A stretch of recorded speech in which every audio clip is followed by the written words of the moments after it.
Bien, vamos a dar comienzo entonces a nuestra sesión. En nombre de Dios y de la patria, se abre la sesión. Señor secretario, dará lectura a la cuenta. Señores diputados, la siguiente es la cuenta de esta sesión.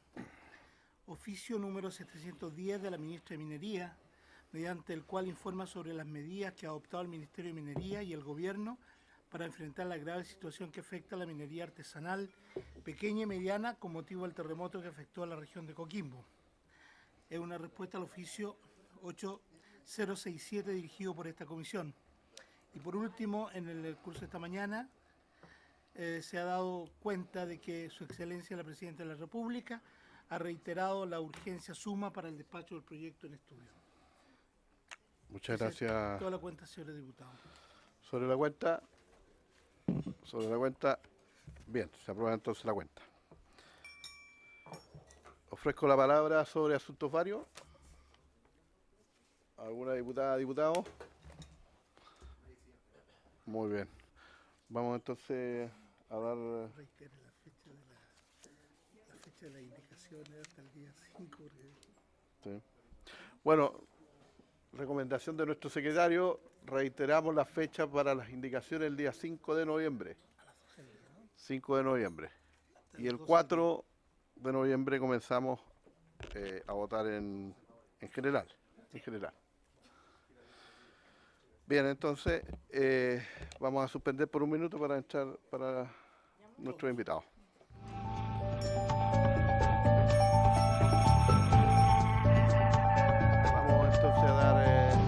Vamos a reiniciar nuestra sesión. Saludar a nuestros invitados. Esta sesión está citada con el objeto de continuar las audiencias públicas acordada en el proyecto de ley de origen en un mensaje de Su Excelencia la Presidenta de la República, que establece nuevos sistemas de transmisión de energía eléctrica y crea un organismo coordinador independiente del Sistema Eléctrico Nacional. Para este propósito, la Comisión acordó invitar al director nacional de la CONADI, a quien saludamos, al señor Alberto Pizarro. Acá. Estamos, mire, estábamos cambiados, ¿no? Al consultor ambiental y académico de la Universidad Central, ahora sí, el señor Rodrigo Giliberto. Y al profesor del Departamento de Derecho Público de la Pontificia Universidad Católica de Chile, señor Alejandro Vergara. Pero no está, ¿no? Está excusado. Bien. Bien, entonces vamos a dar comienzo y vamos a iniciar esta sesión. Nos acompaña, ¿no es cierto?, don Rodrigo Giliberto. Vamos a comenzar con don Rodrigo, ¿sí? Muchas gracias por la invitación. Yo he preparado una presentación, no veo cómo se pone aquí en la presentación. Sí, le vamos a pedir que... Es que no lo visualizan.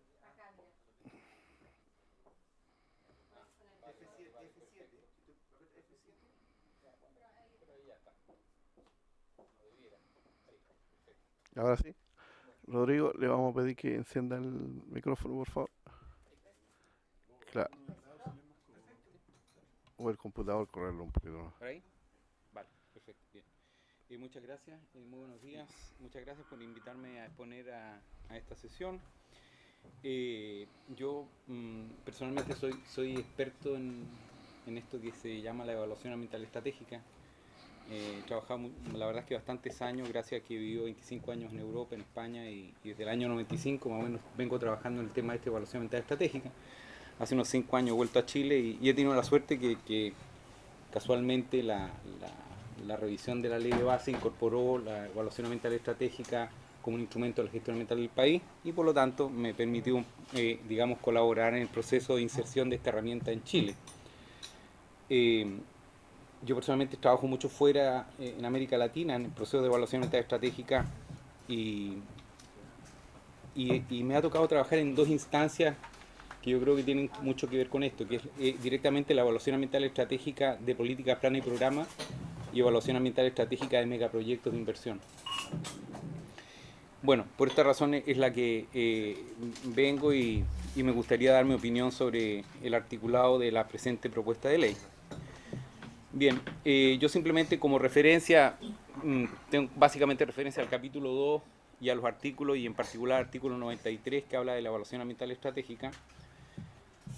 Y claro, como yo no he recibido ninguna instrucción específica de cuáles eran las inquietudes de la comisión, pues yo he pensado que cuáles podrían ser las inquietudes, y creo que la primera es dar una primera visión de para qué sirve la evaluación ambiental estratégica. Bueno, en realidad en el país todavía está relativamente nueva.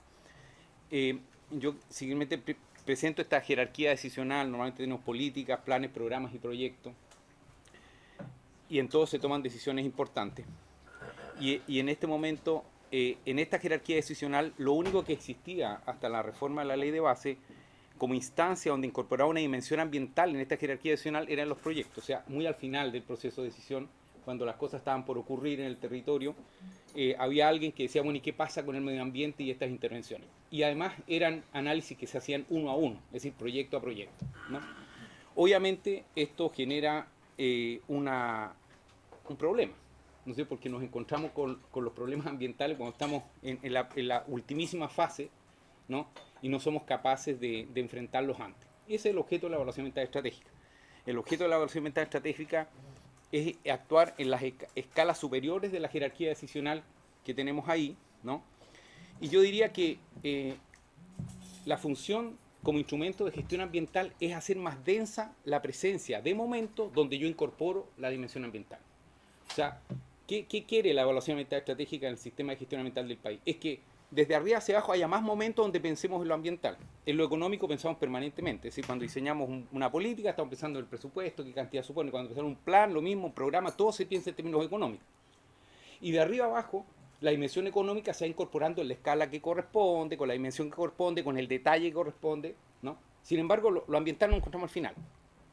Entonces, la idea básica de la evaluación ambiental estratégica, empecemos más arriba.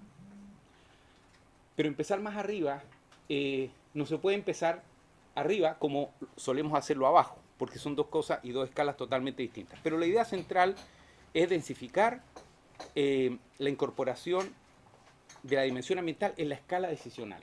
Eso es políticamente como modelo de gestión lo más importante. Claro, la ley propone en el artículo 93 que haya un estudio de evaluación ambiental estratégica de la definición de la franja preliminar. Y eso, por situarlo en un punto, está más o menos ahí, ¿no es cierto? Es algo menos que un programa y es algo que está por encima de un proyecto. Y como tal, es, desde mi punto de vista, es inicialmente una buena idea. Es una buena idea, es yo creo que una idea acertada. Y hay que entender bien qué supone esa idea, qué contribución hace el que antes de un proyecto, después probablemente una decisión de programa, porque los hay y hay un plan de expansión que está planteado en la ley, haya un estudio de evaluación ambiental estratégica, en el supuesto de que las otras instancias, lo que es la planificación estratégica y el plan de expansión, también serán sometidos a evaluación ambiental estratégica. Ustedes bien saben que la ley estableció que se someterán a evaluación ambiental estratégica de manera obligatoria a todos los instrumentos de ordenamiento territorial. Sin embargo, los planes y políticas sectoriales, como la energética, no está obligada a menos que el Consejo de Ministros para la sustentabilidad la recomiende al presidente de la República. Lamentablemente, el Consejo de Ministros todavía no recomienda ninguna política o plan, y yo creo que ahí hay un acto de dejación institucional porque no lo ha hecho. Entonces, me parece recomendable incluso que en esta ley se diga que en las instancias superiores de la planificación energética también va a haber evaluación ambiental estratégica. Es decir, mi percepción es que obviamente es bueno que haya evaluación ambiental estratégica en esta instancia, en este momento, que es antes de encontrar un proyecto, porque cumple esa función básica que les digo, que haya más momentos de incorporar la dimensión ambiental, y eso obviamente supone tener menos problemas a continuación y en la siguiente fase. Ahora, ¿cómo se incorpora la decisión ambiental en una decisión? Entonces, en lo que nosotros estamos acostumbrados, en la parte de más abajo de la escala decisional, nosotros incorporamos la decisión ambiental identificando los impactos, ¿no es cierto?, que puede tener un proyecto. Y para eso nosotros la decisión ambiental, o sea, los impactos que tiene y si puedo remediarlos o no. Eso es considerar la dimensión ambiental cuando yo estoy en un proyecto. Y es lo que hacemos hoy día de manera generalizada. Sin embargo, cuando estoy en evaluación ambiental estratégica, es decir, más arriba, el tema es más complejo. En primer lugar, yo tengo que incorporar más bien riesgos, porque a escalas superiores, ¿no?, yo puedo decir, mira, sí, la política energética va a favorecer las energías renovables convencionales, y eso es un riesgo menor. pero no sé exactamente cuánto es ese impacto menor. Si al final vamos a ahorrarnos no sé cuántas hectáreas en términos, eso no se sabe a una escala tan grande, yo no sé. Sé que en general supone menor riesgo apostar por las energías renovables no convencionales en términos ambientales que apostar, ¿no es cierto?, por unas centrales térmicas. Eso lo sé, pero no sé exactamente el impacto que eso va a suponer al final. Por lo tanto, lo que yo averiguo cuando estoy más arriba de los proyectos no son riesgos específicos, sino que riesgos estructurales. Ahora voy a explicar brevemente qué significa eso. Tengo que identificar los riesgos estructurales de las decisiones que estoy tomando de ahí para arriba. También tengo que ver que mis decisiones están en coherencia con las políticas públicas, eso es tremendamente importante. Es decir, un proyecto no es responsable de ser coherente con el resto de políticas públicas del territorio. Una política, un plan, un programa, sí. Entonces, la evaluación ambiental estratégica, amén de considerar cuáles son los riesgos ambientales estructurales, ambientales y sociales, que supone una decisión de plan o programa, estudia e incrementa la coherencia que esa decisión tiene con todas las políticas que hay. Y en este caso es tremendamente importante, porque estamos hablando de decisiones que afectan directamente al territorio, territorios que ya tienen una cierta densidad de instrumentos de política pública, local, regional y nacional, de ordenamiento territorial, de desarrollo económico local, de desarrollo económico regional, de ordenamiento regional y ahora, según esta ley, de ordenamiento territorial energético, que se va a dar a nivel nacional y se está haciendo ya los planes energéticos regionales. Es decir, es importante que la decisión sea coherente con todas esas otras decisiones de política pública. Y eso se hace en el marco de la evaluación ambiental estratégica. Es decir, eso busca. Y en tercer lugar, una evaluación ambiental estratégica se preocupa de incorporar objetivos y criterios de sustentabilidad en el diseño de la decisión.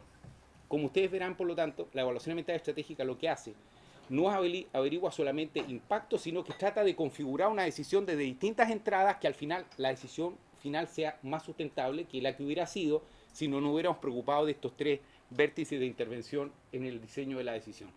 Entonces, la evaluación ambiental estratégica incorpora la dimensión ambiental incorporando estos tres elementos básicos para mejorar una decisión. ¿Qué se obtiene con esto? Obviamente que las decisiones, estas decisiones estratégicas que después configuran proyectos tengan incorporados objetivos ambientales y de sustentabilidad, ¿no es cierto?, que tengan en cuenta las decisiones de política pública ya que están tomadas, entre otros las de ordenamiento territorial, en este caso son fundamentales en términos de la expansión, que todas las decisiones en términos de expansión tengan coherente con el ordenamiento territorial y que a la vez hayan considerado estos riesgos estructurales que hay. ¿Sí? Hacemos una evaluación ambiental de estrategia y ¿qué tenemos al final? Tenemos una decisión de política pública, política, plan, programa, y en este caso un estudio de una franja que sabemos que incorpora estas tres cosas. Y por lo tanto, pensamos que es una mejor decisión a que si no hubiéramos analizado sistemáticamente estos temas. ¿Qué es esto del riesgo estructural que me gustaría detenerme brevemente en ello? Un riesgo es la probabilidad de que ocurra un daño. Normalmente los análisis de riesgo, los estudios de impacto ambiental, por decirlo de manera simple, suponen que el riesgo de que ocurra el impacto tiene una probabilidad 1, o sea, el impacto va a ocurrir, ¿sí? Y yo lo sé. Y un impacto, eso es un riesgo, una probabilidad muy alta, y yo sé que es un daño posible ubicado en el espacio y en el tiempo. Esta va a ocurrir aquí y por esta razón y tiene una explicación causal. Cuando yo estoy haciendo evaluación ambiental estratégica, yo no puedo llegar a ese nivel de precisión. Entonces, ¿qué es lo más que puedo aspirar? A conocer lo que nosotros llamamos el riesgo estructural. Es decir, yo sé que voy a hacer una intervención en una determinada área y voy a construir una línea de transmisión y yo sé que esa área tiene unas ciertas características estructurales. Es decir, tiene un tipo de población, tiene unas áreas protegidas, tiene unos núcleos urbanos, tiene una estructura, es un sistema que está funcionando. Y yo sé que encima de eso le voy a poner otra estructura, otro sistema que es una línea de transmisión que tiene estas características, que genera esta dinámica, y yo pongo las dos cosas y digo, mira, aquí hay un riesgo, aquí va a pasar algo. Ahora, en ese ejercicio, yo no puedo decir que va a pasar algo aquí exactamente en este lugar, ¿no es cierto?, en el tiempo y en el espacio. Yo sé que existe un riesgo de que haya conflictividad, riesgo de que los problemas, que el agua se empeore, riesgos, y por eso llamamos riesgos estructurales, no riesgos específicos. Y esa es la gran diferencia. ¿Por qué? Es tan simple porque yo trabajo a una escala más alta. La única manera de llegar a riesgo específico es hacer estudios de impacto ambiental. Pero como los estudios de impacto ambiental son muy tardíos, ¿no es cierto?, hay que hacer esto. Y esto es normal que se haga. Es lo mismo que hace un señor cuando hace un presupuesto, que usted está muy acostumbrado, y hace estudios de grandes riesgos presupuestarios. Pero no dice, mira, el problema presupuestario va a estar exactamente en esta partida, en este lugar. Hace un riesgo genérico. Eso es lo que logramos, un riesgo estructural. Es un riesgo latente sin una determinación precisa en el espacio y el tiempo, ¿no? Y están determinados por esto de las escalas. Entonces, ¿para qué nos sirve tener un riesgo estructural? Bueno, porque nos permite seleccionar alternativas, optar por una alternativa en función de su riesgo estructural. Y hay alternativas que evidentemente presentan riesgos estructurales mayores y otras menores. Entonces, nos permite elegir mejor. Nos permite mejor. En este caso, una opción de una franja en un sentido o en otro, pero en función de los riesgos estructurales. Y lo otro que es muy importante, que condiciona el diseño estratégico de la intervención que yo estoy pensando. Imaginémonos, si yo resulta que digo, mira, esta intervención es la mejor, pero tiene un riesgo estructural, ¿no?, de conflicto con comunidades, de gestión del agua, eso me permite diseñar estratégicamente mejor esa intervención teniendo en cuenta esos riesgos estructurales, ¿sí? Es decir, me permite básicamente esas dos cosas. Ahora, lo que es obvio es que no elimina la posibilidad de que haya un riesgo operativo. O sea, ninguna evaluación ambiental estratégica te dice aquí no hay ningún riesgo. Más bien te dice, hay riesgo, tienes capacidad de gestionarlo o no tienes capacidad de gestionarlo. Bien, por lo tanto, es importante tener claro que la evaluación ambiental estratégica no establece certezas últimas, ¿no? Mejora las decisiones jerárquicas superiores, genera condiciones para las que vengan a continuación sean mejores, ¿no? Y hay las decisiones que vienen a continuación, ¿no es cierto?, en este caso ya de un diseño y diseñar con un trazado, estará mejor diseñada, pero mantiene su responsabilidad ambiental íntegra. Es decir, cuando yo doy el paso siguiente, no puedo decir, no, es que ya arriba ya hicieron todo lo anterior. No, señor, usted está en una escala inferior y ahí tiene que identificar los riesgos operativos que se derivan.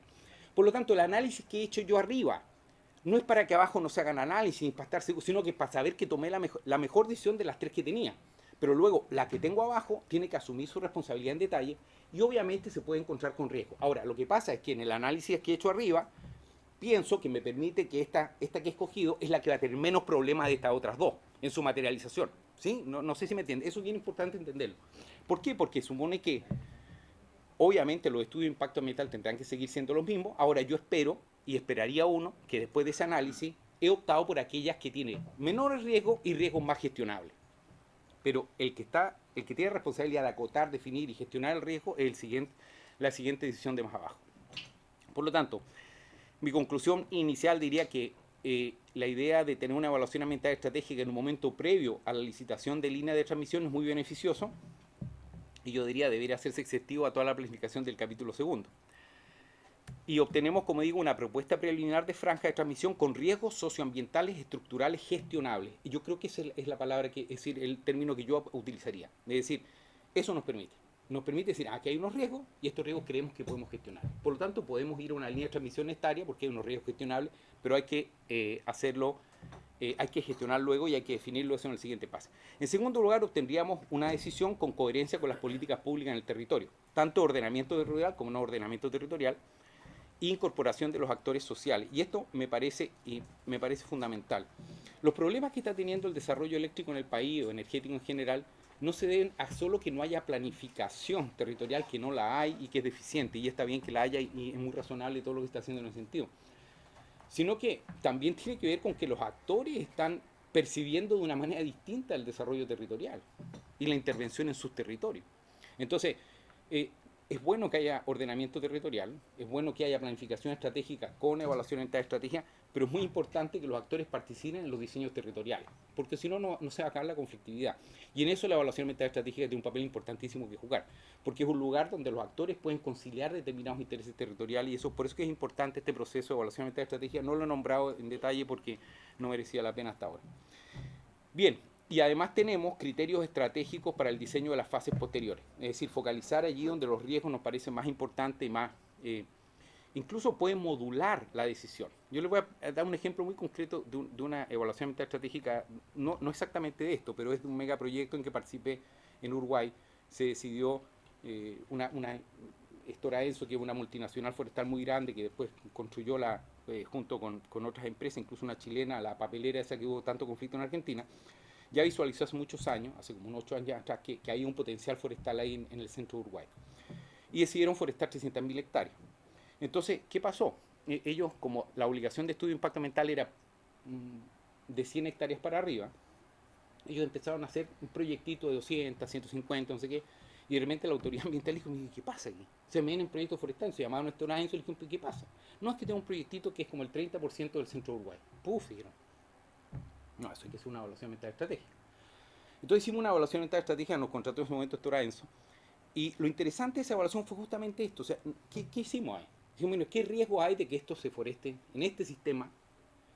¿Qué riesgos hay territoriales, ambientales, sociales? Y habían varios, ¿no? ¿Y qué significó eso? Significó, en primer lugar, que llegaba a un acuerdo entre la autoridad ambiental y la empresa de cómo modular la reforestación de 300.000 hectáreas. Digo, mira, nos vamos a ir por estas cuencas donde hay menos riesgo. ¿Por qué? Porque ahí tenemos información hidrológica, hay menos población, la estructura territorial es más sólida, y estas las vamos a dejar para el final, ¿vale? Y para esta, el Estado no tiene plata para hacer unos estudios hidrológicos. Nosotros ponemos la plata, decimos, bueno, entonces cuando estén los estudios hidrológicos, entonces nos permitió modular la intervención, el megaproyecto. Bueno, es lo mismo, eso es lo que quiero decir con que me da criterios estratégicos para el diseño de las fases posteriores. ¿A partir de qué? De esa análisis estructural de riesgos y de dónde están los grandes riesgos de esta gran intervención. Bien, ¿qué posible mejora veo yo, visualizo un poco en esto? Esta es como la secuencia que fija la propuesta de ley. Se fija un decreto del ministerio, fija las obras de ampliación que requieren estudio y no estudio de franja, y después se licita el estudio de franja del ministerio y su evaluación ambiental estratégica. El Consejo de Ministros para Aldea Sustentable aprueba la franja preliminar y el ministerio establece mediante un decreto esa franja preliminar. El coordinador establece las bases de licitación del proyecto. El promotor somete, el promotor que se adjudica la licitación, somete el proyecto al sistema de evaluación de impacto ambiental y obtiene el RCA. Cuando tiene el RCA, el decreto determina, el ministerio saca un decreto que determina la franja definitiva a todos los efectos legales que todos saben. Bien, esa es la secuencia más o menos que hay. Mi percepción es que no es bueno, por la filosofía que le he estado comentando, limitar la evaluación ambiental estratégica solo al estudio de franja. Porque el estudio de franja, es decir, una evaluación ambiental estratégica del estudio de franja no es solo un mero análisis territorial técnico, en que yo pongo unas variables para definir, esta es la franja, ¿no? Como ustedes ven, sino que es una herramienta de análisis estratégico estructural para diseñar una intervención mejor. O sea, no es solo porque la evaluación ambiental estratégica no es una herramienta técnica que me ayude a decir, mira, entonces esta es la franja que por aquí no pasa nada, y aquí no hay ningún problema y esto es estupendo. Eso no existe. No existe eso técnicamente. Lo que existe es lo que les venía explicando arriba de análisis estructural. Por lo tanto, lo importante de la evaluación ambiental estratégica es que genera un modelo de gestión de riesgos estructurales. Y para que eso se haga viable, hay que tener un ámbito más amplio de gestión de riesgo, de todos esos riesgos que se generan, un marco decisional más amplio. Entonces el problema no es solo definir la franja, sino que hacer la gestión de riesgo que esa intervención supone en ese territorio. No sé si me hago entender. Es decir, no es suficiente, la EAE no está para decir, mira, esta es la franja perfecta, sino que para identificar riesgo. Y aquí hay un problema de intervención en un territorio que genera riesgo y hay que generar un marco de decisión que me permita gestionar todos los riesgos que hay implícitos.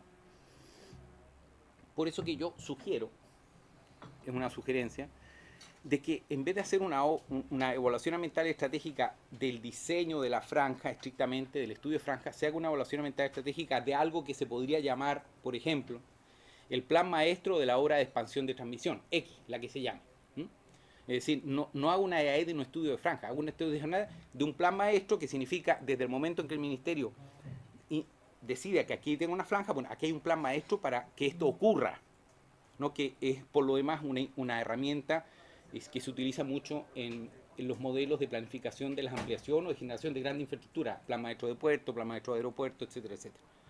Bien, y eso para mí comprende tres momentos. Uno es la definición de la franja, es el decreto de franja y son las bases de licitación. Porque sobre todo en los dos, en el decreto de franja, en la definición de franja, yo hago el ejercicio de identificar riesgos. Y en los otros dos tengo las herramientas para gestionar riesgos, incluso las bases de licitación. Porque las bases yo le genero compromisos al promotor de hacer las cosas de una cierta manera, eso es muy importante. Les voy a dar otro pequeño caso. En la legislatura anterior, el gobierno anterior, yo dirigí una asesoría al gobierno para este proceso de implantar la EAE, una asesoría europea. Hicimos en ese marco un estudio de evaluación ambiental estratégica, una cosa que se llamaba Plan Ciudad Modelo de Transporte. Una planificación integral del sistema de ciudad de transporte muy interesante. Y lo hicimos de Antofagasta. Y el Plan Ciudad Modelo de Transporte de Antofagasta básicamente suponía modificar todo el modelo de transporte de Antofagasta mientras la generación de un BRT, de un corredor rápido de transporte, de buses, en todo Antofagasta.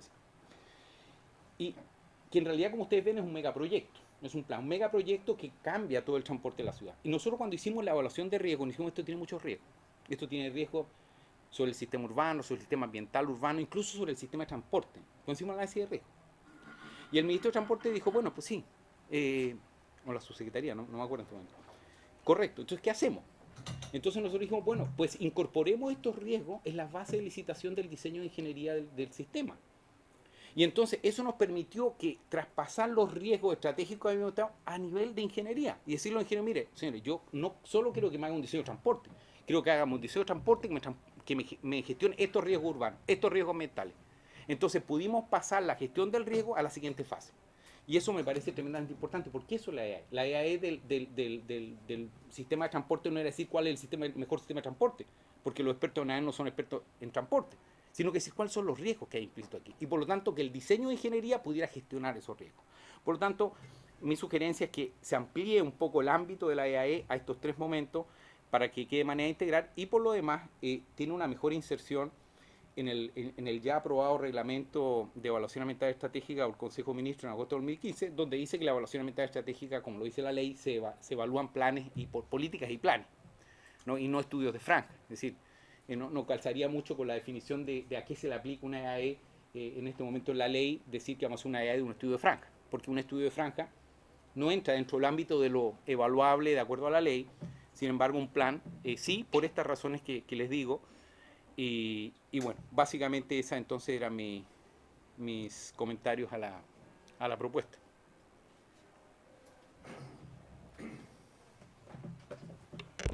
Bien, don Rodrigo, le agradecemos su intervención. Señoras y señores diputados, ¿alguna consulta? Diputado Gaona.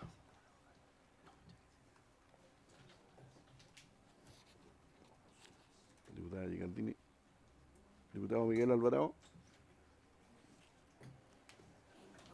Una duda nomás. Cuando son megaproyectos, ¿sí?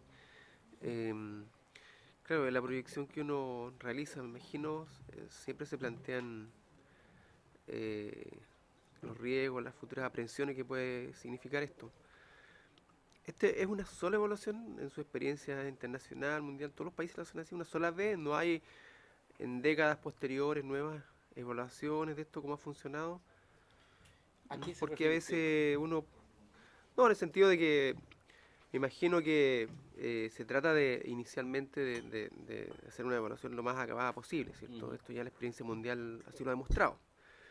Pero también hay factores que se nos pueden escapar, ¿cierto? Lógico. Entonces, a futuro esto, en el transcurso ya no hay como vueltas atrás o eventuales modificaciones, o estar en el contexto solamente de las empresas que están a cargo de esto. Por ejemplo, en Uruguay usted plantea el problema, ¿cierto? Sí. Y nadie va a pensar que en Fray Bento hay un problema diplomático género de consecuencias, sí, que también es riesgo. Sí, obviamente. No, para serle sincero, no hay reevaluaciones. O sea, si usted hace una evaluación, la evaluación que hizo es la que vale. Ahora, lo que sí hay es seguimiento. Es decir, en todos los procesos de evaluación ambiental estratégica hay procesos de seguimiento que permitirían, digamos, ya hay establecido un mecanismo de seguimiento que pueden redefinir aspectos de la propia evaluación, digamos, ¿no? Eso sí que existe y está perfectamente definido. Incluso en la ley chilena hay la obligación de establecer un modelo de seguimiento de la evaluación ambiental estratégica, que supone tener indicadores, procedimientos de seguimiento, que pudieran llevar en algún momento a decir, oye, mire, esto hay que cambiarlo totalmente. Claro que sí. Ahora, la experiencia práctica es que en general no sucede, pero ya eso es por una cuestión, digamos, en la pragmática del asunto, ¿no? De que resulta complicado, etcétera.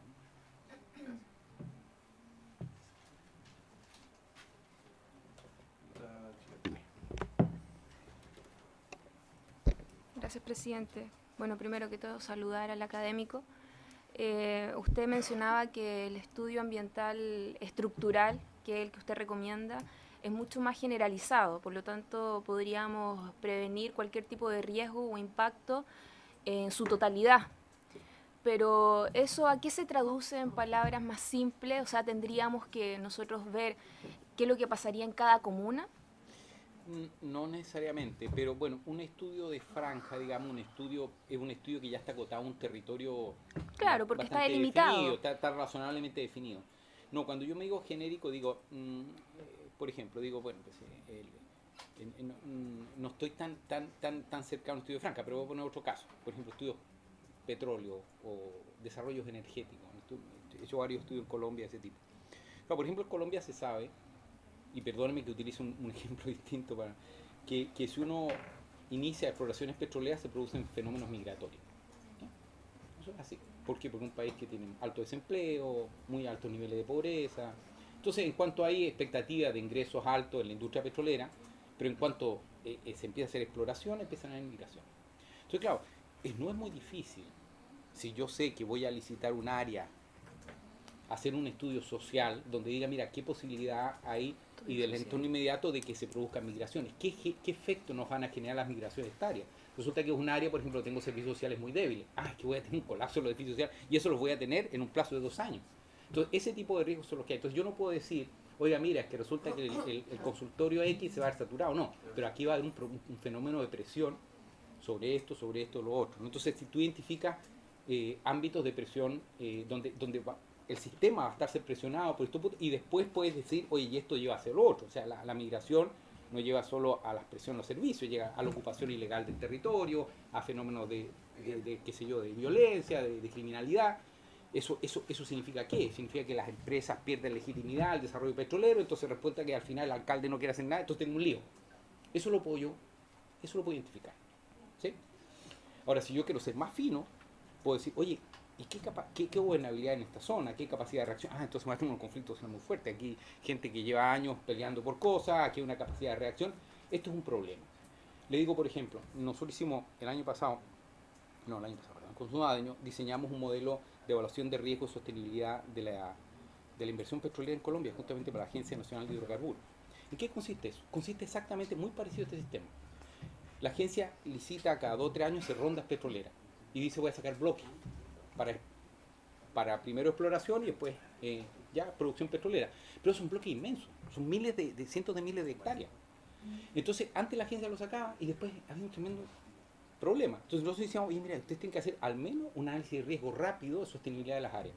Eso significa eso. Entonces, digamos, 20 indicadores, ustedes analicen, yo digo, mira, si estos 20 indicadores están así, aquí hay el riesgo alto, medio, bajo.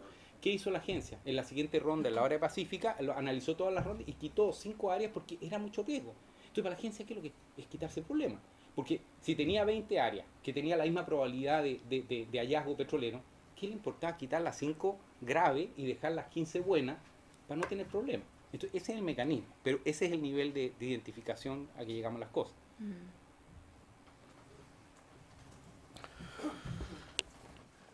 ¿Alguna otra? La diputada Proboste. Miren, está bien escondida para allá, diputada. No ver esto. Diputada Proboste, tiene la palabra.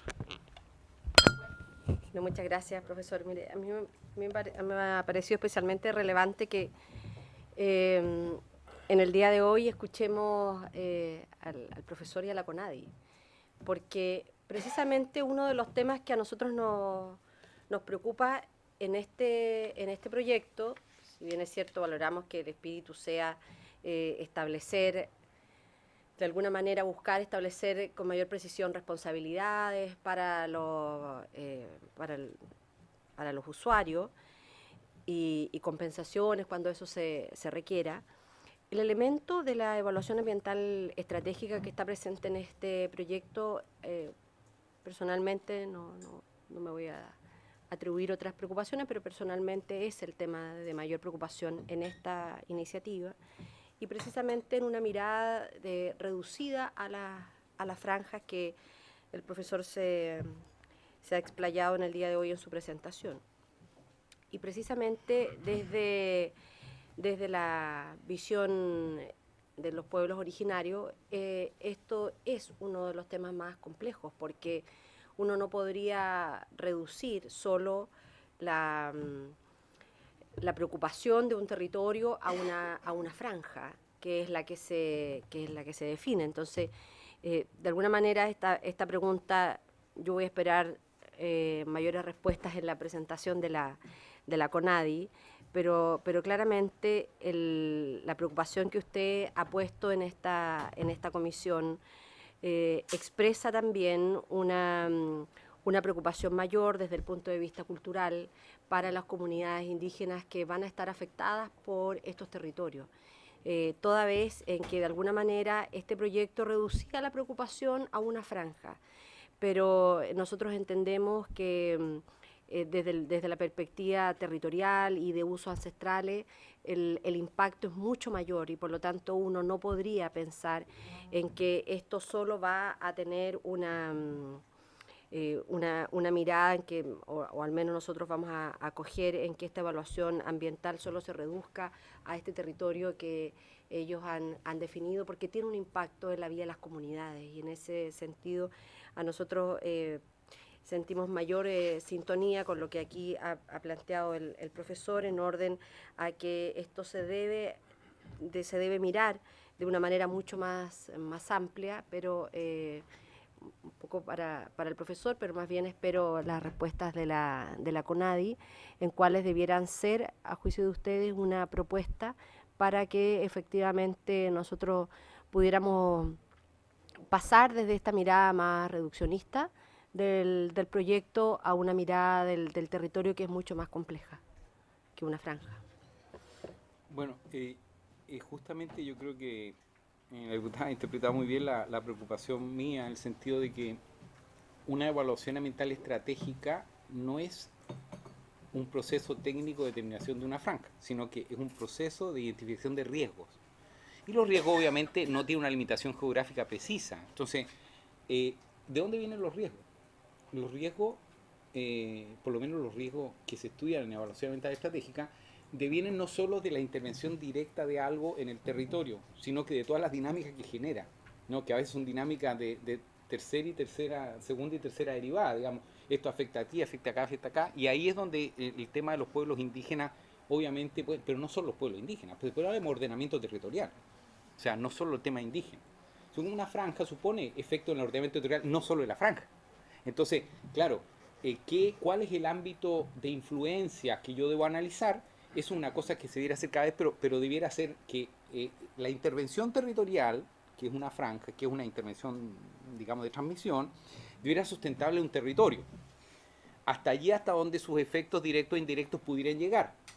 ¿Sustentable en qué sentido? Ambiental, social, obviamente económica y territorialmente. Entonces, por eso digo yo, no es la franja lo que importa, sino que la gestión de los riesgos estratégicos que se genera por esa intervención en ese territorio, que pueden llegar un poco más allá, y en todos los estudios de impacto ambiental, de evaluación ambiental, hay un momento en que se determina el ámbito de análisis, ¿no? Y obviamente en ese momento se puede determinar un ámbito de análisis que sea mayor, por lo que le digo, mirando el territorio, digo, mira, no, es que resulta que hay pueblos indígenas, no sé qué, es razonable que no sea este el ámbito de análisis, sino que sea un poco este, aunque al final la franja termine siendo una cosa mucho más restringida, ¿no? Entonces me parece totalmente pertinente la consideración que usted hace, y es perfectamente viable, y por eso que sería bueno enmarcar el proceso de evaluación ambiental estratégica en un ámbito un poquito más extenso, más amplio que solo determinar la franja, como que la idea es identificar una práctica técnicamente viable o sustentable, es un poco más que eso. Miguel Alvarado. Sí, no, los riesgos estos, y algunos economistas también lo han planteado, tienen equivalente a compensaciones económicas. Por ejemplo, un caso muy emblemático, y fue en materia de atractivas disputas teóricas, digamos, el caso de Valdivia, de la muerte de los cisnes, y un equivalente económico. Entonces, esto en los trabajos suyos a nivel internacional o nacional, ¿existe esa equivalencia? ¿O cómo llegar a esa estratégica? No, porque como le digo, para que haya compensación o para que haya algún tipo de intercambio económico, tiene que haber un nivel de presión muy alto, donde hayan delimitaciones de responsabilidades muy precisas. Y eso no se alcanza en la evaluación ambiental estratégica. No alcanzaría, en mi opinión, una evaluación ambiental estratégica como es, mire, en definitiva. Ahora, lo que sí hay es que producto de ese análisis que yo hago, yo puedo decir, mira, aquí hay descompensaciones, se van a producir descompensaciones y yo tengo que equilibrarlas, ¿no? Por ejemplo, en el tema territorial, por poner otro ejemplo, un análisis curioso también, porque esta es una evaluación ambiental estratégica, un tramo de carretera muy corto en el norte, en el sur de Colombia, que unía la costa, el macizo andino con la Amazonía, eran 42 kilómetros. Sin embargo, el BID dijo, no, aquí hay un riesgo por el tema amazónico y no sé qué, y una evaluación ambiental estratégica. Bueno, ¿qué descubrimos ahí nosotros como riesgo? Hay un riesgo, porque era eso facilitaba, vehiculizaba, digamos, toda la producción amazónica, salía a los puertos de Tumaco en Colombia o a Manta en Ecuador, lo cual podía generar, no sé. Bueno, ese solo 42 kilómetros lo que generaba es una desestructuración territorial. Ciudades relativamente pequeñas iban a cambiar la dirección donde se prestaban los servicios, pero generaba oportunidad. Entonces, ¿el BID qué hizo? Hicimos la evaluación ambiental estratégica y dijimos, bueno, aquí hay que fortalecer estas ciudades, entonces, ¿qué es lo que hay que hacer? Es un buen ordenamiento territorial. Entonces, claro, tú ahí generabas una descompensación en el ordenamiento territorial, y intervenías a ese nivel. A ese nivel decía, mira, si queremos que no se desequilibre, entonces esta ciudad que es de Mocoa hay que fortalecer los sistemas de transporte, y hacía una inversión, y el BID después puso dinero para que el municipio ahí hiciera las inversiones que tenía que hacer, renovar su planificación territorial, etcétera, etcétera. Ese tipo de cosas sí puedes hacer, se pueden derivar de una evaluación ambiental estratégica, ¿no? Que tengas un plan de acompañamiento, de gestión y también de oportunidades, ¿no? Porque a veces genera oportunidades, también fortalece las oportunidades que genera la intervención y ayudándola, ¿no?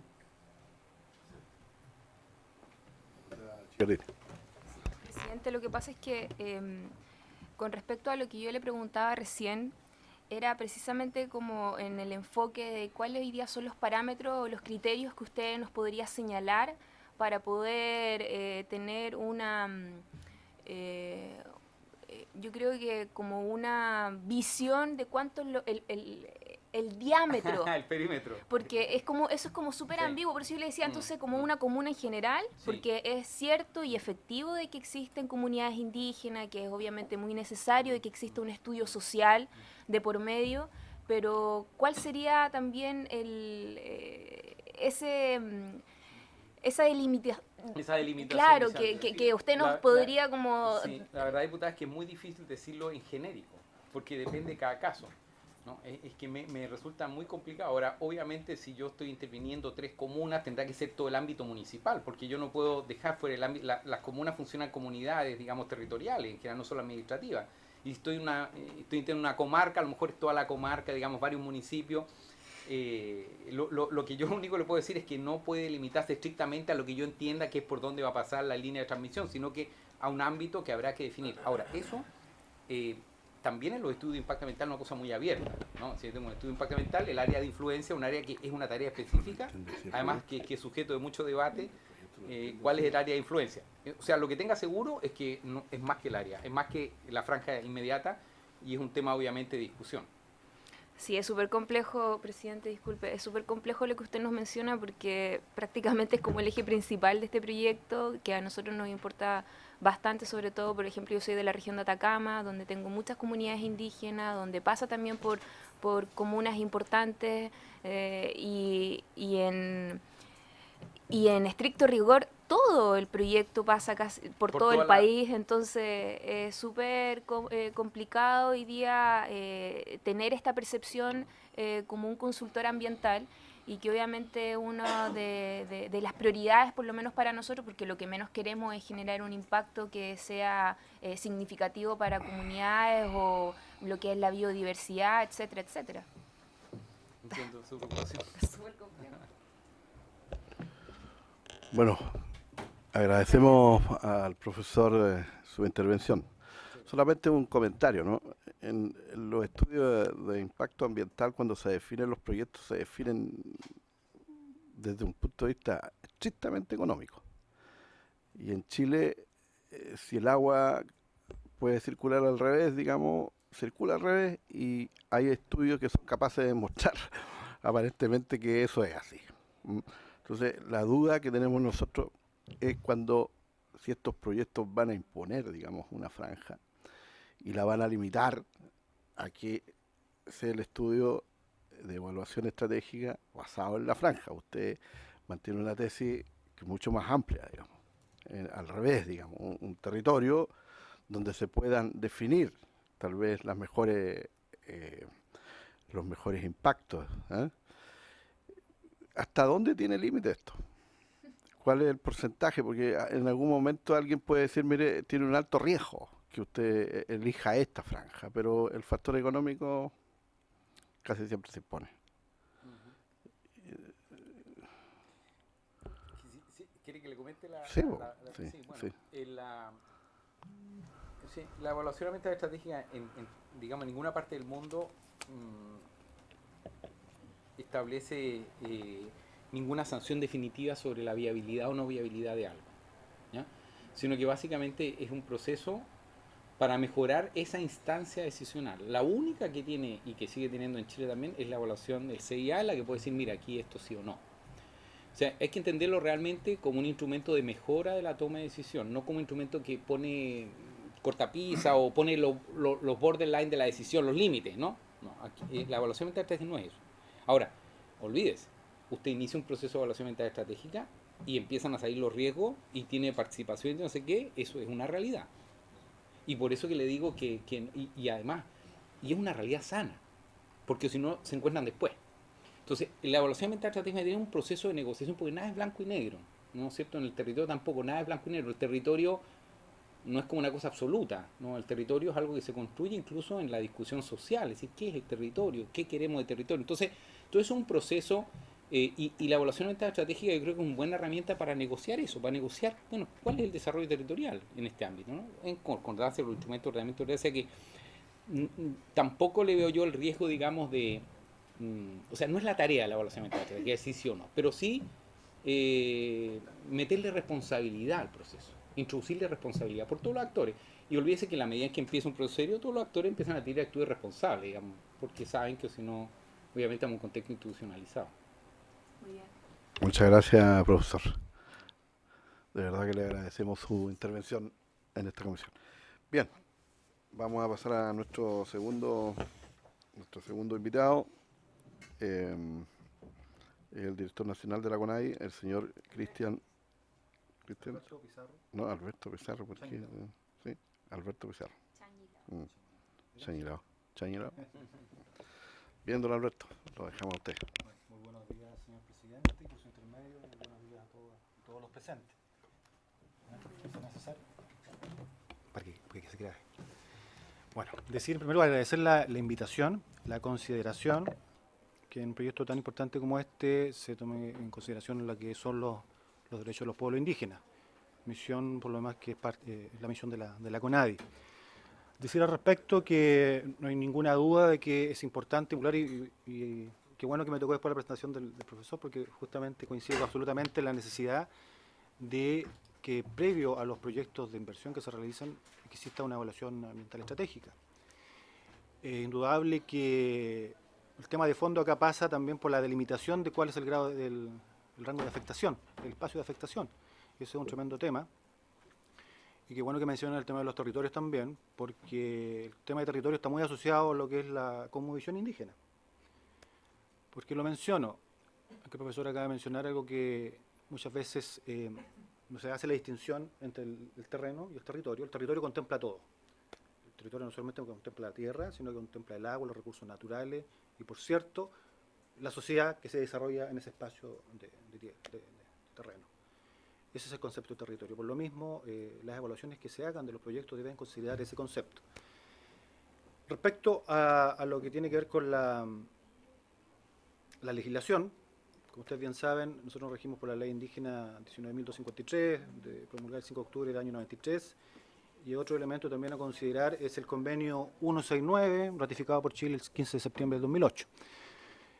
En el caso particular del proyecto, destacar la consideración a la participación, que es fundamental, ¿ya? Que está justamente puesto en el artículo 7 del convenio 169, y en relación a la consulta en particular, decir que de forma institucional, la única forma de poder definir aquello es una vez que cada proyecto en particular, rechazado, ingrese al sistema de evaluación de impacto ambiental, como bien se acaba de señalar. Obteniendo la RCA, la resolución, ¿no es cierto?, de calificación ambiental, se puede determinar en cada caso en particular si amerita o no amerita y si existe afectación o no existe afectación a pueblos indígenas. Eso es lo que institucionalmente nosotros, y acá destacar también el trabajo coordinado que hemos tenido como CONADI, con el Servicio de Evaluación de Impacto Ambiental y con el Ministerio de Medio Ambiente. Participamos también de una comisión presidencial que está justamente abordando las temáticas que tienen relación con el proceso anterior a la RCA, y es algo que se está trabajando actualmente, porque nos parece fundamental que se consideren todos los aspectos previamente a la realización de los proyectos para no tener las dificultades y conflictos que muchas veces surgen en la implementación de ciertos proyectos que, por cierto, son muy importantes para el país, pero tienen que ser hechos adecuadamente para que no generen situaciones de conflicto en las zonas donde se emplazan. Así que eso en específico. Destacar, sí, también, bueno, el Ministerio de Energía tiene una unidad de participación que ha trabajado activamente, y también nosotros como CONADI participamos en lo que fue la cuestión del 2050. Acá también se consideró estas temáticas. Destacar que la participación es fundamental y en este caso el proyecto de ley lo considera, pero en el caso particular, y vuelvo a repetir, para poder determinar lo que muchas veces son las dudas que existen, se aplica o no aplica la consulta, hay que ver en el caso a caso, y una vez que tenga la resolución de calificación ambiental del CIA. Si hace alguna consulta al respecto. La diputada Proboste. Sí. Diputada Proboste. Escuchar su intervención, quiero escuchar su respuesta. Sí.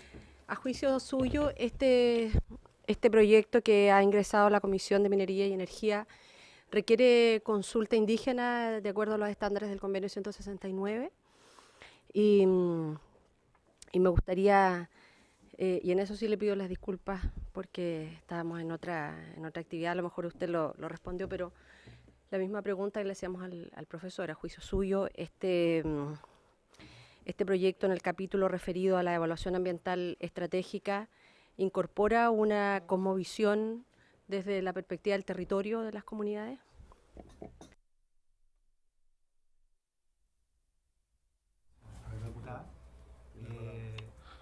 En el caso particular, el proyecto de ley, por la naturaleza del proyecto, no meritaría consulta indígena.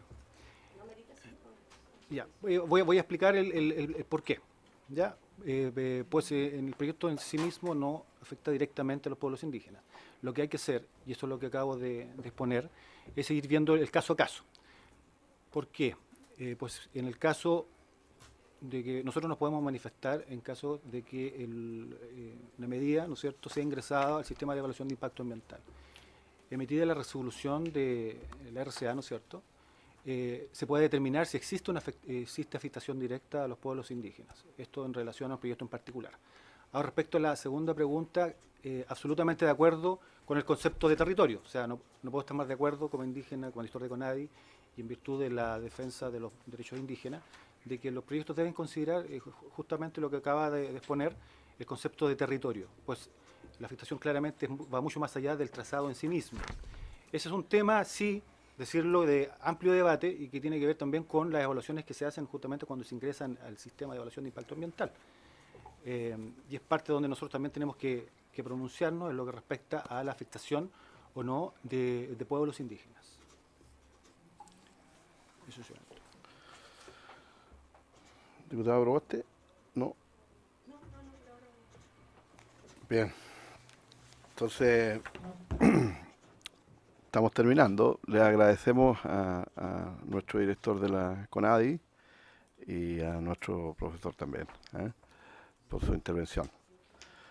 Le informo, digamos, a la comisión que hemos terminado, digamos, las consultas y... Sí, todas las audiencias públicas de este proyecto. Reitero entonces que después de la semana distrital vamos a votar el proyecto en general y esperamos iniciar la votación en particular. Los plazos de las indicaciones ya lo hemos repetido en reiteradas ocasiones ya. Esperemos, digamos, que podamos trabajar intensamente, porque este es un proyecto que tiene además urgencia. ¿Renovaron la urgencia? No sé si quiere agregar algo el Ejecutivo. Señor presidente, muy buenos días. No, vamos a renovar la urgencia cuando sea necesario. Sabemos que es un proyecto extenso. Está renovada Sí, la, la van a la cuenta. renovar y las veces que Ah, sea ya, necesario, que sea sin perjuicio de necesario. sin perjuicio de que, tal como se lo señaló el ministro en su oportunidad, para nosotros es muy importante la rápida tramitación en virtud de los efectos que tiene para, en definitiva, los precios de Todos dicen la que vamos a andar un licitación de poco abril. lento. Entonces, nosotros seguimos con la misma colaboración de siempre, hemos estado trabajando en conjunto y esperamos hacerlo así en el proceso de votación en particular. Muy bien. ¿Qué plazo va a dar para las indicaciones? Hasta el 5 de noviembre. El Después día de la 4, semana distrital. el día 4 votamos en general. Y, sí. Y la semana siguiente empezamos a votar en particular. El día 11. Para tener espacio suficiente. Vamos a tener espacio por lo mismo. Pues yo creo que sí, Igual es poco de porque- todas maneras, creo yo que vamos a considerar otras indicaciones. Por supuesto, en algunas. Bien. No hay más palabras. Habiéndose cumplido el objeto de la sesión, le voy a pedir, si pide la palabra, ya es. Solo en el marco del buen funcionamiento, para que no quede ninguna duda, vamos a aplicar el reglamento. O sea, no obstante, usted nos solicita que ingresemos las indicaciones, la fecha establecida, nos reservamos el derecho de poder presentar indicaciones Sí, hasta antes de la tramitación del hasta antes de la artículo, tramitación, sí. Hemos tenido para la que flexibilidad para quede esto. claro en el acta. Yo entiendo que es un elemento ordenador, ¿no es cierto?, que nos Sí, permite. presidente, sí. Ah, Y evitaremos, pero para que quede presente en el acta. muy bien. Adelante, diputado Gaona. Diputado Gaona, préndala. Para las indicaciones. No, el plazo es porque tenemos que tener un orden, ¿no? Y para empezar la discusión. Esa es Ya. la idea. Pero después podemos Ya. seguir teniendo... Podemos tener acuerdos en las mismas sesiones. En la para- misma sesión podemos modificar las indicaciones y todo eso. Yo creo que vamos a dar la Ya. facilidad, No. siempre ha sido así. Pero nosotros lo hemos hecho otras veces, pero por Mm. unanimidad de la comisión. Por eso estábamos Porque logrando si un no acuerdo, vamos a estar diputado. iterando hasta quizás Lo que cuándo. pasa es que siempre quedan cosas que después las tiene que corregir el Ejecutivo, ¿sí? Y el Ejecutivo también tiene la posibilidad de ingresar Por eso. indicaciones. Solo para efectos de lo... A ver, escuchemos al Ejecutivo y después, diputada Yana Prost. Señor, Yo le voy a dar la palabra al Ejecutivo y después al secretario para que precisemos. señor presidente, nosotros entendemos que en términos reglamentarios se puede presentar indicaciones en cualquier momento, sin perjuicio de eso. En las leyes que hemos tramitado hasta el momento, en el marco de la Agenda de Energía, creo que ha sido una dinámica muy importante la fecha ordenadora del tema de las indicaciones. Para eso nosotros estamos dispuestos a colaborar y también entendemos que en su oportunidad, si es necesario hacer una pequeña modificación o modificaciones o agregaciones al proyecto de ley, entendemos que es parte de la dinámica legislativa. Sin perjuicio de eso, como este proyecto es muy largo, el tema ordenador, tal como fue para gas, como fue para licitaciones, para nosotros es muy relevante. Entonces, en ese sentido, insisto con pedir la colaboración también y nuestra disposición para lograr ese objetivo que es la tramitación dinámica y eso. Que no se asuste el Ejecutivo. Bien, secretario. No recordar simplemente de que en la sesión especial del 14 de octubre se acordó fijar el plazo del día 5 de noviembre hasta las 12 del día para presentar las indicaciones. Ahora, el reglamento de la Cámara de Diputados, ¿cierto? Faculta a las comisiones para fijar un plazo para presentar las indicaciones, que se entiende que debe ser cumplido, pero siempre queda la posibilidad a los diputados de, por unanimidad, acordar el presentar indicaciones a destiempo de lo que se acordaba. ¿Cómo se hizo, por lo demás, en el anterior proyecto que despachamos nosotros sobre la ley del gas? Eso es. Mire, usted estuvo en la discusión del Código de Agua y...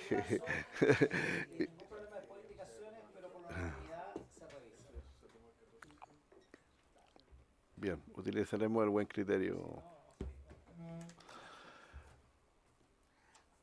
Bien, habiéndose cumplido el objeto de la sesión, esta se levanta.